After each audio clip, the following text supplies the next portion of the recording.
गोविंदाच्या बाबतीमध्ये असं म्हणायचंय की हा आपला सण आहे.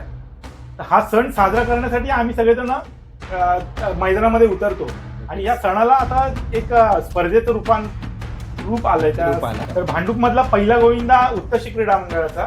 खूप गोविंदामध्ये खूप फरक झाला, म्हणजे कॉम्पिटिशन चालू झाली, कॉम्पिटिशन खूप वाढले. उत्सवाचं स्वरूप न राहता हे आता स्पर्धेचं स्वरूप निर्माण. ह्या स्पर्धेमध्ये मार हा खूप मोठा लागतो. आम्ही 8 थराची प्रॅक्टिस नक्कीच करणार. बाकीचं 7 थर आता आम्ही असे पण लावतो की बाबा रेग्युलर म्हणजे आमचे 7 थर लागतातच. लास्ट तर 23 लागले आणि 24 तर कंटिन्यू झालं ते 7 थर लागले. यावर्षी प्रयत्न आहे 8 थर लावायचे. या मंडळामध्ये खूप सारे नॅशनल प्लेयर्स आहेत. मी एक स्वतः 7 नॅशनल ओपन नॅशनल खेळलेलो आहे मुलगा. परत मी रग्बी या खेळामध्ये 3दा इंटरनॅशनल करून आलोय. श्रीलंका येथे गेलेलो 3 वेळेला. मला प्रो गोविंदामध्ये स्वतःला आजमावायचं आहे. भांडूप मधला प्रत्येक गोविंदा जो जी मेहनत करतोय ना, त्याची मेहनत कुठेतरी सफल होईल. सगळ्यात हृदयाच्या जवळचा गोविंदा माझा उत्साही मंडळाचा गोविंदा आहे. मला अजून जरी उभं केलं तरी तो मी आपल्या गोविंदासाठी खाली राहू शकतो, खालच्या थराला वगैरे, एवढी माझ्यामध्ये जिद्द आहे. उत्कर्ष क्रीडा मंडळात मी 3 पिक्चरमध्ये काम केलेलं आहे आणि 2 ॲडव्हर्टाईजमध्ये काम केलेलं आहे. ही गोष्ट खरी आहे. मुलं जसा दहीहंडी सण जवळ येईल ना, तसं मुलांना ओढ लागते की बाबा ना आता प्रॅक्टिसला जावं बाबा.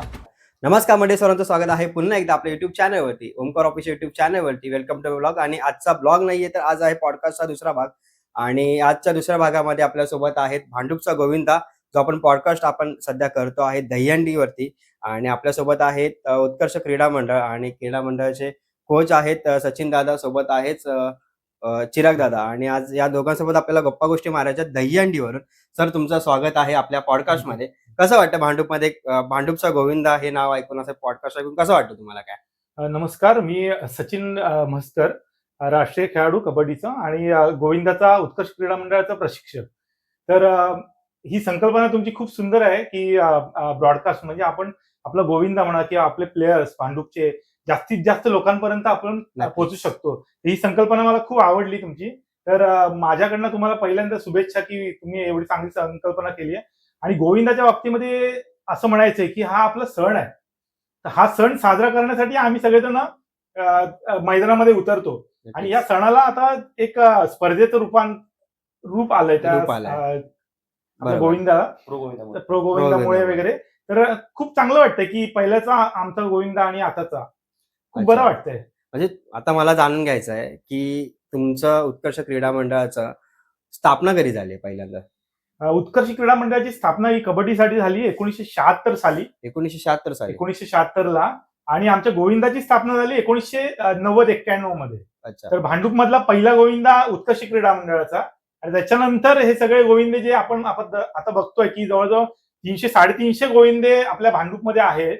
तर त्याच्यातला पहिला गोविंदा हा उत्कर्ष क्रीडा मंडळ. भांडूप मधला पहिला गोविंदासोबत आज आपल्याला पॉडकास्ट करायला भेटतोय. हे खरंच आमचं भाग्य आहे.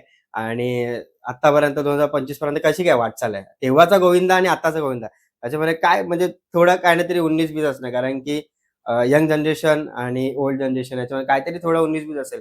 काय कसा प्रवास होता? तो प्रवास खूप सुंदर होता. त्यावेळेला एवढं आपल्या गोविंदाबद्दल वगैरे जनजागृती नव्हती. कुर्ल्याला एक अंबिका सेवा मंडळाचा एक गोविंदा होता. त्या लोकांनी पहिल्यांदा 7 थर लावले आणि त्याच्यानंतर आपला गोविंदा. आम्ही 6 थरच लावायचो कारण आमचे सगळे प्लेयर्स होते, तर सगळे हत्तेकट्टे होते. तर त्याच्यामुळे आम्ही जास्त उंचीपर्यंत जाऊ शकत नव्हतो, कारण ते वजन पण पेलवायला पाहिजे त्यावेळेला. तर तशाप्रमाणे आमची सुरुवात झाली. पण त्याच्यानंतर कालांतराने ते गोविंदाचं एक स्वरूप बदलत गेलं की मग 7 थर, मग 8 थर, मग 9 थर. आणि आता तर जय जवानवाले 10 थराची पण प्रॅक्टिस करतात. तर खूप गोविंदामध्ये खूप फरक झालाय. म्हणजे कॉम्पिटिशन चालू झाली सध्या, कॉम्पिटिशन खूप वाढली. म्हणजे आताच्या 2025 मध्ये तुम्हाला कसं वाटतंय एक गोविंदा कसा चाललाय सध्या? त्याला आता उत्सवाचं स्वरूप न राहता हे आता स्पर्धेचं स्वरूप निर्माण झालंय. स्पर्धेचं युग आहे सध्या. तर जास्तीत जास्त ना की आपण कसं सगळ्यांच्या पुढे जावं किंवा अजून एक थर कसा वरती वाढवत जावा, 9, 10, 11. आपण त्याच्यामध्ये काय होतंय की मुलांच्या म्हणजे काय म्हणतात त्या ह्याच्याकडे लक्षच देत नाहीत की मार लागेल किंवा काय, सेफ्टीकडे फार म्हणजे दुर्लक्ष होतंय. आपल्या स्पर्धेच्या युगामध्ये आपल्या स्वतःकडे आपण दुर्लक्ष करतोय असं झालंय. कारण एखाद्याला मार लागला तर तो ह्या स्पर्धेमध्ये मार हा खूप मोठा लागतो. बरोबर. असं नाही की बाबा खर्चटलाय तुम्हाला कुठेतरी किंवा तुम्हाला कुठेतरी छोटासा मार लागलाय किंवा काय ह्याच्यामध्ये मार लागतो तो एकदमच जास्त लागतो की बाबा तुम्हाला मानेमध्ये बरोबर गॅप येऊ शकतो किंवा तुमचा पाय तुटू शकतो. तर मला काय म्हणायचं की या स्पर्धेचं रूपांतर हे तुम्ही कुठेतरी लिमिटेशन्स मध्ये ठेवा. त्याला असं स्पर्धेचं रूप नका देऊ की त्याच्यामुळे कुठेतरी त्या आपल्या उत्सवाला गालबोट लागेल. बरोबर आहे. कारण एखादी गोष्टीला कुठल्याही प्रकारचं गालबोट लागलं तर त्याच्याकडे बाकीच्यांचा बघण्याचा दृष्टिकोन हा बदलतो. बरोबर आहे. त्याच्यामुळे मला असं वाटतं की त्या उत्सवाला उत्सव राहून देत.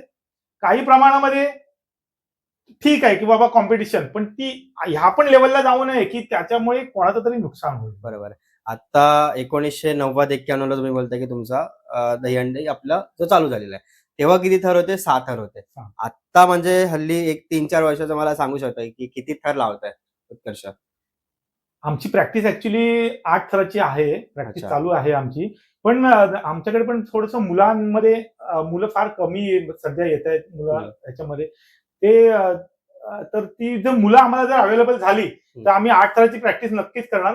बाकी तर 7 थर आता आम्ही असे पण लावतो की बाबा रेग्युलर म्हणजे आमची 7 थर लागतातच. पण यावर्षी जरा थोडंसं आम्ही वेगळं करण्याचा प्रयत्न करतोय. तर मुलं जर आमच्याकडे 30-40 अजून आली तर आम्ही 8 थराची नक्कीच प्रॅक्टिस करतो. गेल्या वर्षी किती म्हणजे गेल्या वर्षी आमच्या सगळीकडे 7 थर लागले. सर्व ठिकाणी सगळ्या ठिकाणी म्हणजे तुम्ही 7 थर सुद्धा लागले. तुमच्या गोविंदाच्या जीवाशी खेळत नाहीये की बाबा बाहेरच्या युगामध्ये कुठेतरी कॉम्पिटिशन चालले, त्याच्यामुळे मी सुद्धा माझ्या गोविंदाला घेऊन कॉम्पिटिशन खेळेन. त्याने 7 लावले, मी 7 लावतो, तर त्याने 8 लावले तर मी सुद्धा 8 लावले. म्हणजे अशी तुम्ही कुठे कॉम्पिटिशन नाही. 2013 आम्ही 7 थर लावलेला शेवटचे म्हणजे शेवट. त्यानंतर आम्ही 6 थर लावत होतो. पोरं कमी झाली. अच्छा. नंतर 2016 की 17 ना गव्हर्नमेंट कडून हे आले रूल आलेला. ओके. की फक्त हाईटचा रूल आलेला माहिती तुम्हाला 20 फूट पर्यंत हाईट लावायची. हा, लिमिटेशन. त्या लिमिटेशन मध्ये राहून आम्ही 2016 आणि 17ला 4 थर लावले. म्हणजे गव्हर्नमेंटचे एक रूल पाळून. नंतर 6 थर लावले. कोविड टाइम आला. कोविड टाइम नंतर पण पोरं नंतर फुटली. नंतर 2022ला 6 थर लागले आणि 2023ला म्हणजे एकूण 10 वर्षानंतर आमचे 7 थर लागले 2023ला. अच्छा. म्हणजे 2013ला आमचे 7 लास्ट लागलेले. नंतर 23ला लागले आणि 24ला तर कंटिन्यू झालं ते 7 थर लागले. यावर्षी प्रयत्न आहे 8 थर लावायचे आपले. नक्कीच आमच्या शुभेच्छा तुम्हाला. धन्यवाद. कारण की एखादा गोविंदा जर असेल तर तो प्रोग्रेस कसा करेल, कारण की तो त्याचा टीम वर्क आता, कारण की सध्या व्यसन वगैरे मुलं खूप करतात. त्याच्यामुळे होतं कसं असेल की त्यांच्या बॉडीवरती एक इम्पॅक्ट पडतो. तेवढ्या टायमासाठी सुद्धा वेट त्यांना ते घ्यायचं आहे. बरोबर. जर तुमच्या मला आता म्हणजे मी त्यांचा आयडी बघितला, उत्कर्ष क्रीडा मंडळाचा आयडी बघितला, त्याच्यामध्ये खूप सारे प्लेयर्स होते. काय सांगाल त्या मुलांबद्दल? काय शैली आहे त्या मुलांची? माझी सगळी मुलं जी आहेत ती मला सांगायला आवडतं की माझी उत्कर्ष क्रीडा मंडळाची सगळी मुलं माझी निर्व्यसनी आहेत. कारण ते मैदानामध्ये येतात, त्यांचे 3-4 तास घालवतात, चांगले व्यायाम करतात, आमचा सराव चांगला होतो. आम्ही पराग शाळेमध्ये कबड्डीची प्रॅक्टिस करतो आणि त्याच्यामध्ये माझ्या मंडळामध्ये खूप सारे नॅशनल प्लेयर्स आहेत. मी एक स्वतः 7 नॅशनल ओपन नॅशनल खेळलेलो आहे मुलगा. परत मी रग्बी या खेळामध्ये 3दा इंटरनॅशनल करून आलोय. श्रीलंका येथे गेलेलो 3 वेळेला. तर अशा प्रकारची माझ्याकडे खूप सारी ना राष्ट्रीय स्पर्धेमध्ये खेळलेली आणि आंतरराष्ट्रीय स्पर्धेमध्ये खेळलेली मुलं आहेत. तर त्याच्यामुळे तो आमचा कबड्डीचा सराव आणि किंवा कबड्डीची जी जिद्द आहे ती आम्ही इकडे वापरतो गोविंदाला आणि तशा प्रकारे सराव करतो. पण तुमचा काय बेनिफिट होतं का याच्यामध्ये? थर लावण्यामध्ये काय बेनिफिट होतं? थर लावण्यामध्ये होतं ना, कारण कसं मुलांच्या पायामध्ये ताकद येते किंवा त्यांना सहन करण्याची शक्ती मिळते. बरोबर. आपण गोविंदामध्ये कसं, गोविंदामध्ये जोपर्यंत वरचा मुलगा खाली उतरत नाही सुखरूपपणे, तोपर्यंत तो खालचा हटत नाही, तो असंच ताकदीने उभा राहतो. अच्छा. समजलं? तर त्याच्यामध्ये सहन करण्याची शक्ती निर्माण होते की बाबा, आणि एक केअरिंग वृत्ती निर्माण होते बरोबर एखाद्या प्लेअर मध्ये की बाबा माझा कोणतरी भाऊ किंवा माझा कोणतरी मित्र हा वरती चढलेला आहे, तर त्याला आपण जर बाजूला हटलो तर त्याला मार लागेल. बरोबर. तर त्याच्यासाठी हा जोपर्यंत तो सुखरूपपणे खाली उतरत नाही तोपर्यंत तो असाच उभा असतो. तर त्याच्यामध्ये त्याची म्हणजे जी सहनशक्ती आहे ती तपासली जाते. त्याच्यावरती म्हणजे त्याला काम करायला लागतं. तर ह्याचा उपयोग मला कबड्डीमध्ये होतो.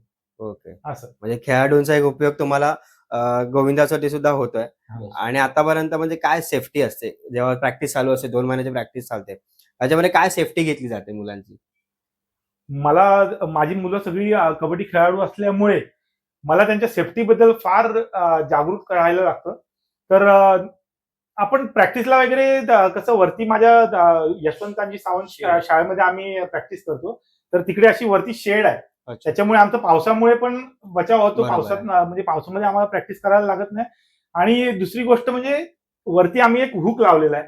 अच्छा. तर तो जो वरचा मुलगा आहे तो त्याला असं वरती चढल्यानंतर संरक्षण मिळतं त्या बरोबर हुकमुळे आहे. वगैरे. एक हार्नेस हा. आणि harness खाली माझी सगळी मुलं पण असतात जी बाजूला वगैरे बोलत वगैरे उभी मुलं असतात. तर ज्यावेळेस आपण थर लावतो त्यावेळेस मी सगळ्यांना जवळ बोलवतो की तुम्ही जवळ उभे राहा आणि वरती हात करा, बरोबर आहे. जेणेकरून जो वरती समजा पडलाच कोण तर त्यांनी झेलायला मिळालं पाहिजे त्या मुलाला, किंवा ते त्याला झेललं गेलं पाहिजे.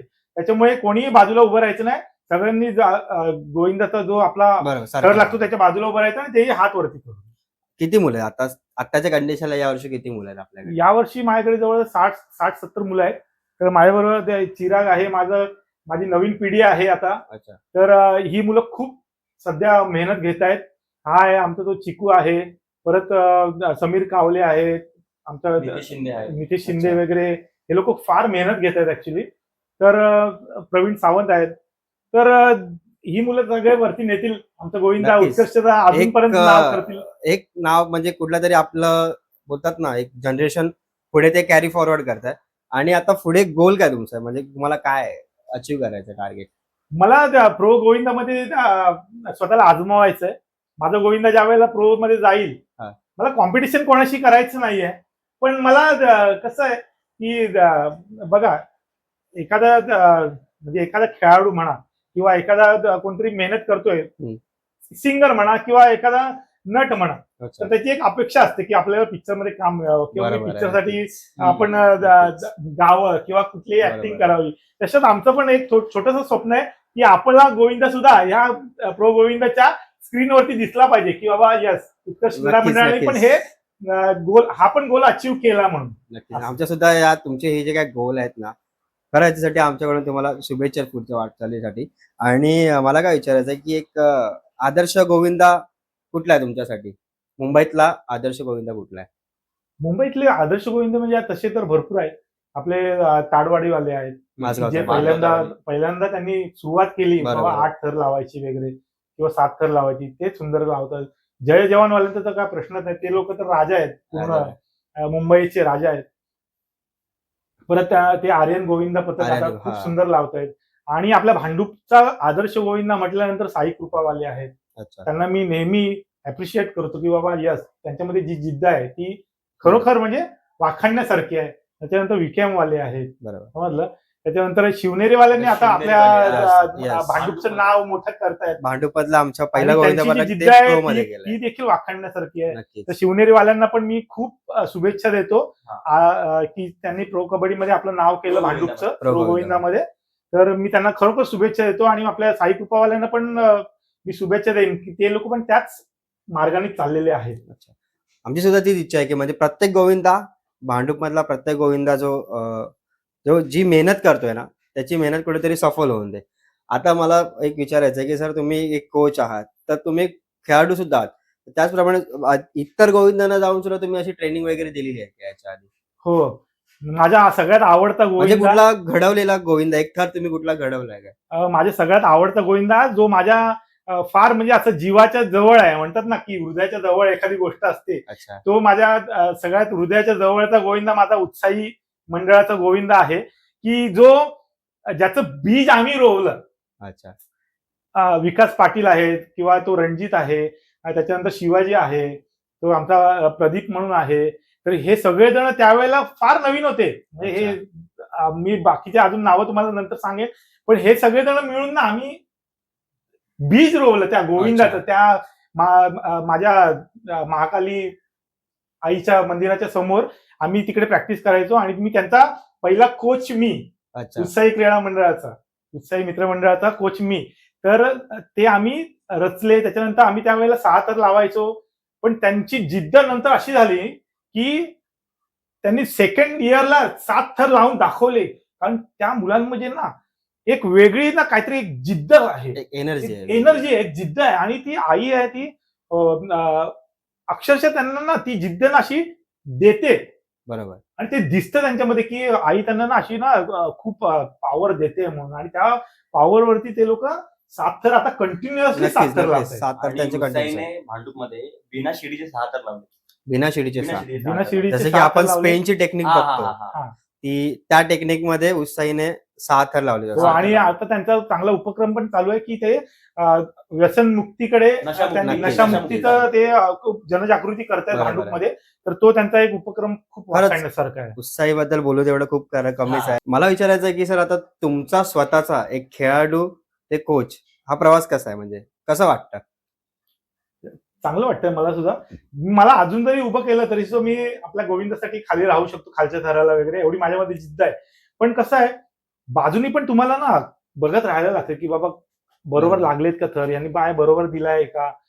मी आतमध्ये गोविंदामध्ये मी आता एवढ्या वर्ष मी थरामध्येच राहायचो, खालच्या थराला अच्छा. होतो. पहिल्यांदा मी तिसऱ्या थराला होतो, नंतर चौथ्याला आलो, नंतर खालच्या थराला राहायला लागलो.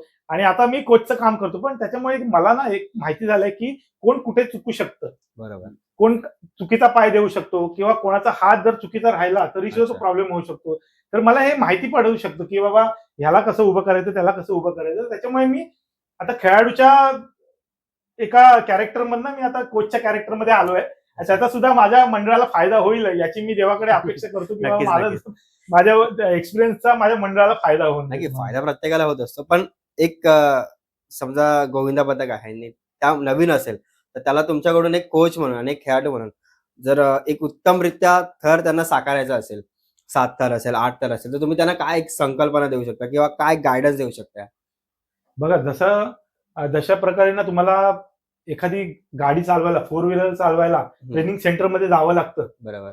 तशा प्रकारे तुम्हाला एखादा समजा नवीन गोविंदा आहे तर त्याला फर्स्ट टाइम तुम्हाला ना राहण्यासाठी ना एखाद्या ना कोणत्या तरी माहितगार कोचची आवश्यकता आहे, किंवा तो बरोबर. येऊन तुम्हाला 15 दिवस तरी कोचिंग करून जाईल, की बाबा बेसिक तुम्हाला सांगेल की अशा प्रकारे उभं राहायचं, अशा प्रकारे पाय ठेवायचा, अशा प्रकारे तुम्ही सराव करायचा.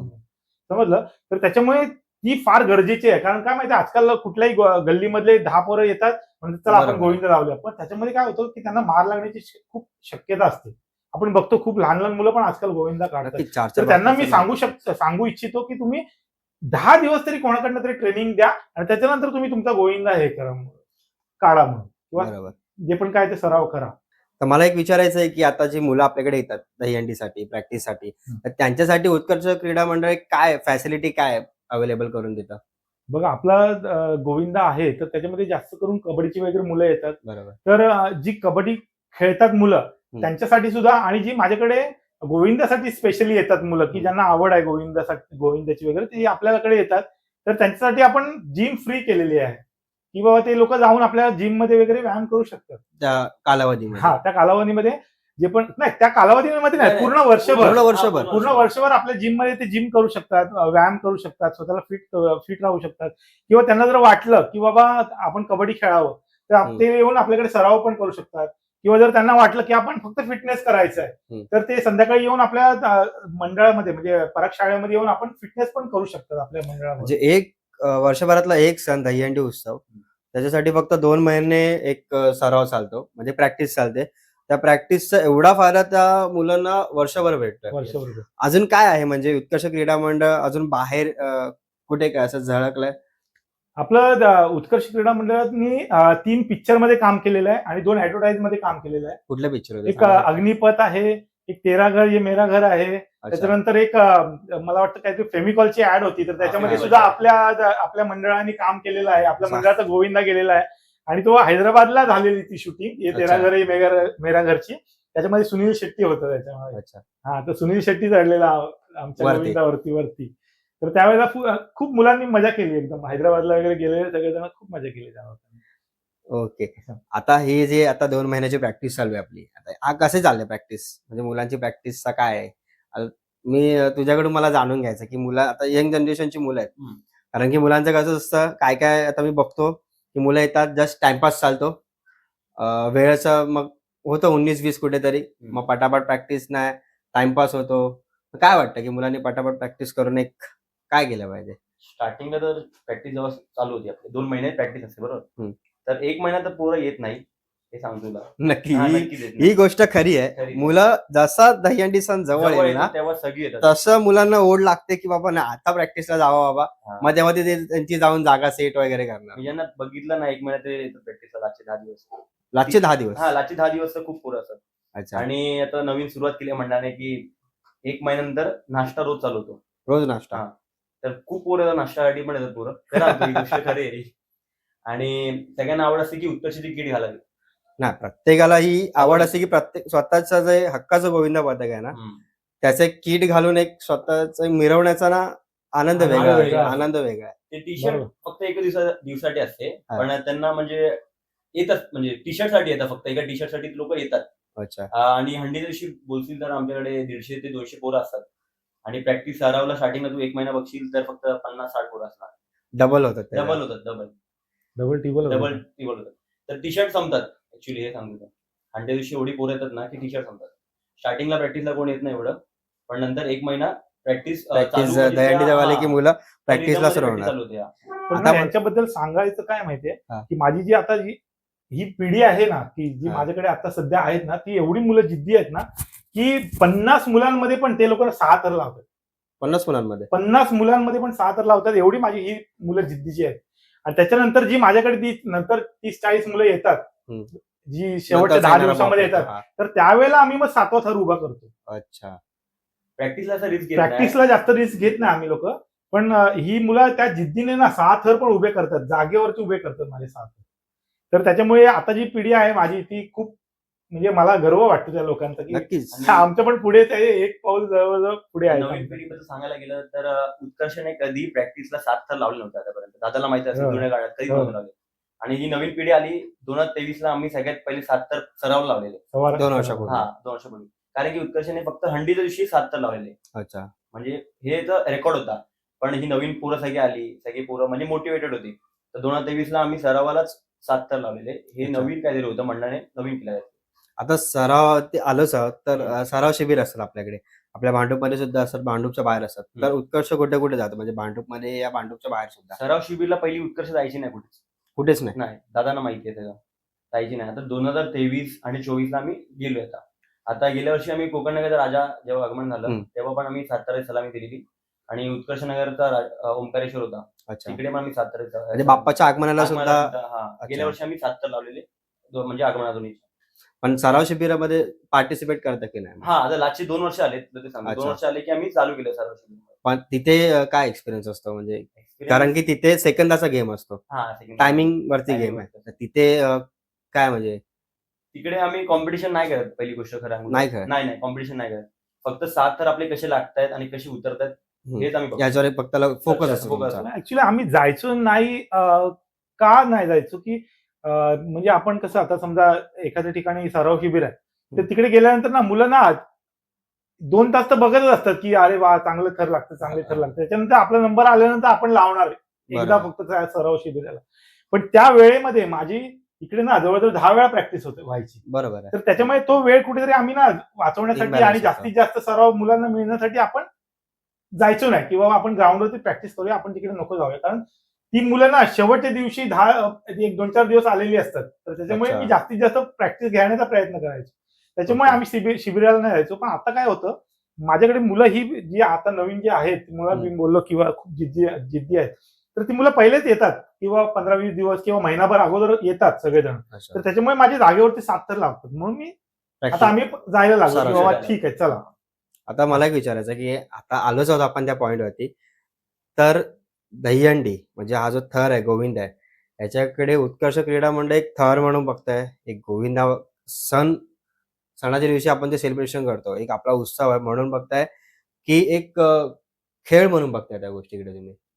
आम्ही बघा, मी तुम्हाला सांगतो, पहिल्यापासून जेव्हापासून माझा उत्कर्ष क्रीडा मंडळाचा गोविंद स्थापन झालाय, त्या दिवसापासून ते आजपर्यंत माझा फक्त गोविंदाकडे बघण्याचा दृष्टिकोन हा उत्सव म्हणूनच आहे, की आपला हा हिंदू उत्सव आहे आणि हा चालू राहायला पाहिजे. बरोबर. माझ्याकडे अशी मध्ये परिस्थिती होती ना की माझ्यातले खूप मुलं बाहेर गेले, म्हणजे गोविंदाला बाहेर गेले, काही खूप साऱ्या वेगवेगळ्या मंडळामध्ये गेले. माझ्याकडे अशी परिस्थिती होती की माझे फक्त 6 थरच लागत होते.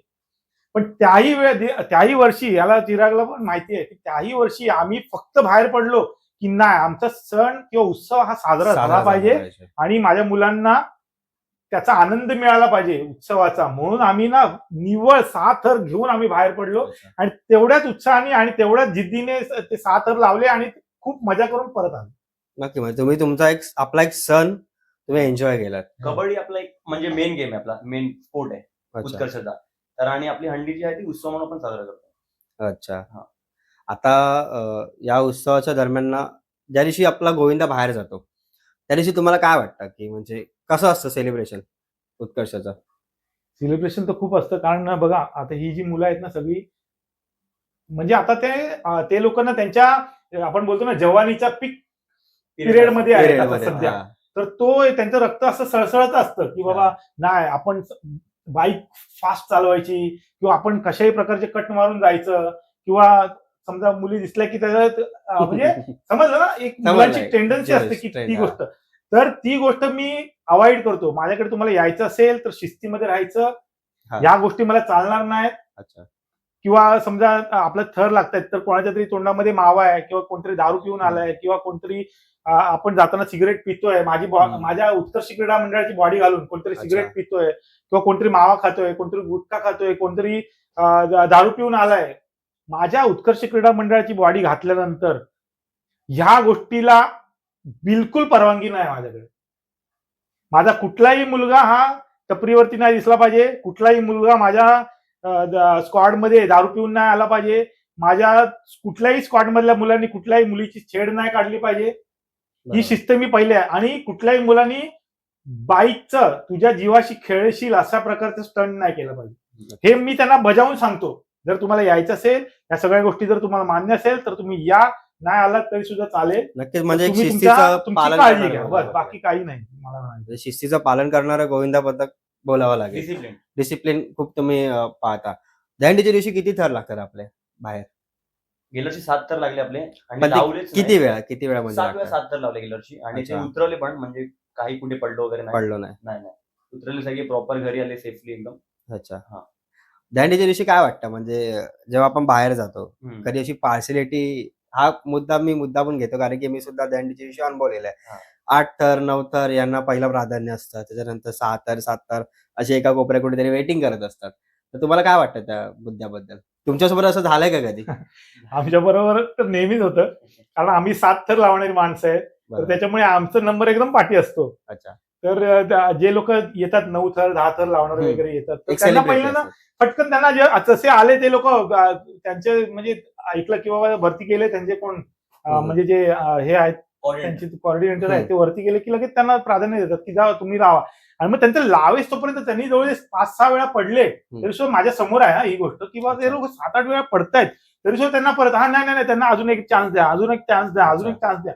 अरे आम्ही तेवढ्याच वेळेमध्ये बाहेर पडलेलो आहोत आणि आम्हाला सुद्धा भरपूर साऱ्या गोविंदामध्ये जायचं, तर आम्ही अक्षरशः एकेका ठिकाणी आम्ही 5 तास राहिलेलो. तुम्ही जर 11 वाजता गेलात तर दुपारी 3-4 वाजेपर्यंत आम्ही त्याच ठिकाणी, आम्हाला दुसरीकडे पण जायचंय ना, तर तुम्ही आम्हाला कसं करा, किंवा तुमच्याकडे एवढं मोठं मैदान आहे तर एका गोविंदाला इकडे लावा, दुसऱ्या गोविंदाला तिकडे लावा, तिसऱ्या गोविंदाला इकडे, आणि तुमचे कॉर्डिनेटर ठेवा की हे लोक लावतायत की नाही. बरोबर. तुमची जे स्टेजवरती आहेत त्यांना पण मैदानामध्ये बोलवा की, आणि त्यांच्या समोर त्यांना लावायला सांगा की हा चला यांनी लावले, ठीक आहे जाऊ शकता आता तुम्ही. समजलं. आता महिला गोविंदा पण, मला महिलांबद्दल काय असं हे नाहीये, महिला लावतात, खूप मला म्हणजे अभिमान आहे किंवा आपल्या महिला पण त्या मैदानामध्ये उतरलेल्या आहेत. समजलं. तर त्यांच्यासाठी एक वेगळे जागा करा की बाबा महिलांनी इकडेच लावायचं म्हणून गोविंद. समजलं. तर काय होतं माहितीये, त्या चेंगराचेंगरीमध्ये त्या महिलांचे पण एवढे हाल होतात बिचाऱ्यांचे ना, की त्यांच्याकडे पण बिचाऱ्यांकडे लक्ष द्यायला पण काही नसतं, आणि त्या चेंगराचेंगरीमध्ये त्यांचे खूप हाल मी बघितलेले आहेत महिलांचं. तर मला असं या लोकांना सांगायचं की त्यांच्यासाठी एक वेगळा भाग करा की त्या ठिकाणी त्यांनी महिलांनी लावलं पाहिजे, आणि जेंट्सचा ह्या बाजूला किंवा 3 गोविंदे ह्या बाजूला लावा आणि तुम्ही निघून जा. आता दहंडीच्या दिवशी म्हणजे काय असतं, एक सेफ्टी काय घेतली जाते, म्हणजे किंवा आयोजकांकडून अजून कुठली सेफ्टी घेतली गेली पाहिजे? नाही, सेफ्टी तर ते लोक घेत आहेत, पण हार्नेस कुठेतरी हार्नेस आहेत आता सगळे, पण हार्नेस मध्ये सुद्धा काही म्हणजे असतात ना, की कधी कधी हार्नेस मध्ये सुद्धा थराला उतरला किंवा चढायला त्रास होतो वरच्या टॉपवर. हार्नेसचा जो होल्ड असतो ना, त्याच्यामुळे बघितलंय खूप वेळा जे जेव्हा गेल्या वर्षी 10 लागता राहिले ते हार्नेसमुळे राहिले. तर ते थोडं बघितलं पाहिजे आयोजकांनी. झटका बसणं किंवा तो थराला नाही, आमच्यासोबत असं झालंय गेल्या वर्षी काय सांगाल, तो अनुभव काय होता? अनुभव म्हणजे टॉपरचा तो हार्नेस होता ना, त्याच्यामुळे त्रास व्हायचा. उठायला की म्हणजे पाय टाकताना त्रास व्हायचा त्याला, अच्छा. झटका बसायचा. त्याच्यामुळे आम्ही थर लावायचो गेल्या वर्षी. म्हणजे ते दोघं फक्त वरचे पडायचे. दादाला माहिती आहे. अच्छा. टॉपर आणि टॉपरचा खालचा डबल एकवाला. डबल एक ते दोघं एकटे पडायचे. म्हणून मी एका ठिकाणी हार्नेस नाही बोललो, पण तेव्हा आम्ही प्रॉपरली सगळे 7 उतरवले. म्हणजे विदाउट हार्नेसचा हा इफेक्ट होता, पण हार्नेस ही कंपल्सरी आहे. हार्नेस भरपूर सारे आयोजक कंपल्सरी करतात हार्नेस. अजून काय सांगाल की आयोजकांनी अजून कुठल्या प्रकारचं एक आयोजकांनी कसं आहे, गोविंदाची काळजी घेतली पाहिजे? गोविंदाची कशी काळजी घेतली पाहिजे की बाबा तिकडे ना प्रॉपर मेडिकल तुमचं ठेवलं पाहिजे, तिकडे एखादी अँब्युलन्स ठेवली पाहिजे, अच्छा. समजलं, किंवा तिकडे डॉक्टर ठेवले पाहिजे चांगले, की बाबा एखाद्याला मार लागला तर पटकन त्याला लगेच उपचार मिळाला पाहिजे. बरोबर. तो बिचारा तिकडे ताटकळत नाही राहायला पाहिजे की बाबा म्हणजे आता तिथे मला समजा- मेडिकल मिळेल, मेडिकल मिळेल. बरोबर. आणि त्याच्यानंतर एखाद्याला समजा मार लागला तर त्या मंडळाने त्याची जबाबदारी घेतली पाहिजे की बाबा त्यानं एक लेटर दिलं पाहिजे की बाबा ह्या मुलाला आमच्या इकडे अशा अशा प्रकारे थर लावताना अशा प्रकारे मार लागलाय, तर त्याला प्लीज जे पण काय मेडिकलचे पैसे आहेत किंवा काय जे पण काय आहे मेडिकल, तर त्याला फ्री मध्ये देण्यात यावं कुठल्याही आपल्या हॉस्पिटलमध्ये. पण तेव्हा इन्शुरन्स तर काढतो ना आपण. इन्शुरन्स काढतो, पण बघा आता 10 गोविंदे आहेत समजा 100 गोविंदे आहेत, त्याच्यामधले 60 जणांकडे इन्शुरन्स आहे. त्याच्यात बरोबर. वरच्या 40 गोविंदांना याच्याबद्दल माहिती पण नसतं की बाबा ग्रुप इन्शुरन्स कसं काढायचं. नाही, इन्शुरन्स फक्त त्या दिवशी पुरती मर्यादित असतो. मला काय म्हणायचंय की मंडळाची पुरता रात्री बघा, 12. मला काय म्हणायचंय नंतर की नसतो. अशा प्रकारे ना प्रत्येक मंडळाचा इन्शुरन्स नाही पाहिजे. इन्शुरन्स हा प्रत्येकाचा पाहिजे की जे मंडळ मुंबईमधनं निघणार आहे त्या सगळ्यांचा ना आपोआप इन्शुरन्स निघायला पाहिजे. ज्यालाही मार लागेल, ज्यालाही कुठलाही छोटा किंवा मोठा मार लागून दे, त्याला डायरेक्ट गव्हर्नमेंट कडनं ना ती सुविधा उपलब्ध झाली पाहिजे. नक्की. म्हणजे ही अशा तुमचा एक प्रकारचं आयोजकाकडून किंवा गव्हर्नमेंट कडून हे अपडेट घेतला गेला पाहिजे असं तुमचं म्हणणं आहे. पण आता सध्या काही ते रूल आला ना की दहीहंडीच्या प्रॅक्टिस पासून दहीहंडी सणापर्यंत इन्शुरन्स अपडेट झालेला आहे. अपडेट केलेला आहे. आणि तो सण म्हणजे रात्री 12 पर्यंत असतो फक्त इन्शुरन्स. दुसऱ्या दिवशी तुला लागला वगैरे काय असेल तर ते काही नाहीये. काही नाही नाही. इन्शुरन्स बंद होतो रात्री 12ला. त्या ऑन फक्त दहीहंडीच्या दिवशी असतो. अच्छा. आता मला एक जाणून घ्यायचं आहे की जसं की आता सध्या सोशल मीडियाचा जमाना आहे. उत्कर्ष क्रीडा मंडळ काय म्हणजे सोशल मीडियावरती किती असतं? कारण की बाहेरचा मीडिया सुद्धा येऊन एखाद्या गोष्टीला कव्हर करणार. आता आम्ही सुद्धा तुमच्याकडे आलेलो आहोत, तर आम्हाला सुद्धा एक कुठेतरी म्हणजे माहिती मिळाली की बाबा उत्कर्ष क्रीडा मंडळ हे आपल्या भांडूपमधलं जुनं गोविंदा पथक आहे. त्याचप्रमाणे त्यांचे खेळाडू सुद्धा आहेत. मी आयडीज मग सांगितलं, आयडीज होती, त्यांच्या ट्रॉफीज वगैरे बघितल्या. म्हणजे कुठेतरी खेळाडू वृत्ती असणारे हे गोविंदा पथक आहे. आणि काय सांगाल म्हणजे मीडियावरती कशा प्रकारे मीडियाबद्दल चिरागच चांगला सांगू शकतो, पण एक आहे की माझ्याकडे तो नितेश शिंदे म्हणून आहे, त्याचा मुलगा आहे, तर तो आमचं मीडियाचं सध्या काम सांभाळतो. फार सुंदर प्रकारे तो प्रत्येक गोविंदा पथकाचा प्रत्येक मंडळाचा एक मीडिया असतो, एक माणूस असतो, तर तो ते सांभाळतो, नितेश शिंदेचा मुलगा. आणि सांभाळतो. पण सगळ्यांची साथ आहे म्हणून रील्स वगैरे एडिट करायला ऋग्वेद म्हणून पोरगा आहे, ऋग्वेद शिंदे. अच्छा. आणि ब्लॉग साठी आम्हाला नितेश सावंत म्हणून पोरगा आहे. तो पोरगा. पण याचा इम्पॅक्ट कुठे पडतो का मंडळावर? इम्पॅक्ट म्हणजे कसं आहे माहितीये काय, कारण सोशल मीडियावरती एखादी रील आपण पोस्ट केली, एखादा ब्लॉग पोस्ट केला किंवा पोस्ट टाकली की आमचं ओपनिंग आहे किंवा सराव शिबिर चालू आहे वगैरे काय, तर या गोष्टीचा इम्पॅक्ट कुठे गोविंदावरती पडतो का? पडला. कारण की मुलं येणं वगैरे असा इम्पॅक्ट पडतो का? यावर्षी सगळी जी नवीन पोरं आलीत ना, ती सगळी त्याच येणे आलेत, मीडिया थ्रू आलेत. अजूनपर्यंत जुना पोरगा अजून आला पण नाहीये प्रॅक्टिसला खरं सांगू. म्हणजे एकदम रेअर पोरं आहेत, जुने ते आहे 10 एक पोरं. सगळी नवीन पोरं आहेत आता, सगळी 40 एक नवीनच पोरं मी बघतोय, मला माहिती आहे आता. ते सगळे सोशल मीडिया थ्रू झाले, रील्समुळे किंवा सगळे स्टोरी टाकतात ना आपले मित्र वगैरे. बरोबर. उत्कर्ष सगळे आले तसे मित्र रेफरन्स. तर मला एक विचारायचं आहे की आता आपण पॉडकास्टच्या एंडिंग कडे येतोय आणि आता जसं की 7 थर जेव्हा तुमची स्थापना झाली तेव्हापासून तुम्ही 6-7 या थर आपण चालूच आहेत. तर या वर्षी 2025ला तुमचा जो गोल आहे तो काय गोल आहे म्हणजे यावर्षी आम्हाला 8 थर लावायचा प्रयत्न करतोय आम्ही. तर एकच बोलायचं की सीढ़ियां उन्हें मुबारक हो जिन्हें छत तक जाना है. अच्छा. सीढ़ियां उन्हें मुबारक हो जिन्हें छत तक जाना है. हमारी मंजिल तो आसमां है, रास्ता हमें खुद बनाना है. मंजिल मिले ना मिले ये तो मुकद्दर की बात है. मंजिल मिले ना मिले ये तो मुकद्दर की बात है. हम कोशिश भी ना करे ये तो गलत बात है. हम कोशिश भी ना करे ये तो गलत बात है. त्याच्यामुळे आम्ही कोशिश करत राहणार आहे आणि आम्ही नक्कीच 8 थर लावणार म्हणजे लावणार.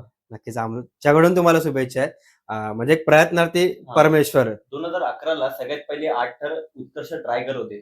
ट्राय हा काय तेव्हा. म्हणजे लागले शेवटचा लागलेले. बसताना आम्ही पडलो. 2011 बोलतोय मी. अच्छा 11 म्हणजे मी तेव्हा नव्हतो मंडळात, पण मला माहिती माझ्याकडे clip आहे ती. व्हिडिओ बघितली. अच्छा फक्त वरचा उठता बाकी होता.